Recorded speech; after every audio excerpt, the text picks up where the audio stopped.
राम राम दोस्तों, स्वागत है आप सभी का मेरे YouTube चैनल हिंदू व्रत कथा में। आज मैं आपको कहती हूँ मंगलवार की व्रत कथा। भगवान शंकर के 11वें अवतार कहे जाने वाले हनुमान जी का व्रत और पूजन करने से हर मनोकामना पूरी होती है। सुख, संपत्ति, यश और संतान प्राप्ति के लिए मंगलवार का व्रत रखना शुभ माना जाता है। हनुमान जी से जुड़ी मंगलवार व्रत कथा का पाठ करके इस उपवास को पूरी श्रद्धा के साथ पूर्ण करना चाहिए। सुन लेते हैं अब मंगलवार की व्रत कथा। प्राचीन समय की बात है। किसी नगर में एक ब्राह्मण दंपति रहते थे। उनके कोई संतान न होने के कारण वह बहुत दुखी रहते थे।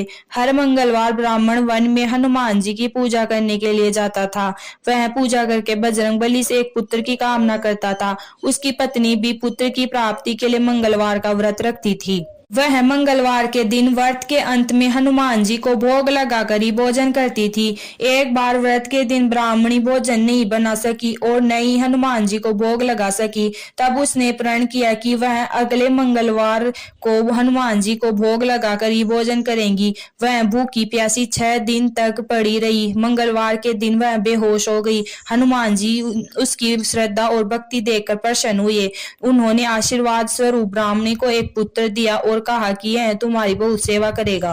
बालक को पाकर ब्राह्मणी बहुत खुश हुई। उसने बालक का नाम मंगल रखा। कुछ समय उपरांत जब ब्राह्मण घर आया तो बालक को देख पूछा कि वह कौन है। पत्नी बोली कि मंगलवार व्रत से प्रसन्न होकर हनुमान जी ने उसे यह बालक दिया है। यह सुनकर ब्राह्मण को अपनी पत्नी की बात पर विश्वास नहीं हुआ। एक दिन मौका पाकर ब्राह्मण ने बालक को कुएं में गिरा दिया। घर पर लौटने पर ब्राह्मणी ने पूछा कि मंगल कहाँ है। तभी पीछे से मंगल मुस्कुराकर आ गया। उसे वापस देखकर ब्राह्मण चौंक गया। उसी रात को बजरंगबली ने ब्राह्मण को सपने में दर्शन दिए और बताया कि यह पुत्र उन्होंने ही उसे दिया है। सच जानकर ब्राह्मण बहुत खुश हुआ, जिसके बाद से ब्राह्मण दंपति नियमित रूप से मंगलवार व्रत रखने लगे। मंगलवार का व्रत रखने वाले मनुष्य पर हनुमान जी की अपार कृपा होती है। तो कैसी लगी आपको मेरी ये कथा? अगर अच्छी लगी हो तो चैनल को सब्सक्राइब, वीडियो को लाइक, शेयर और कमेंट जरूर करें।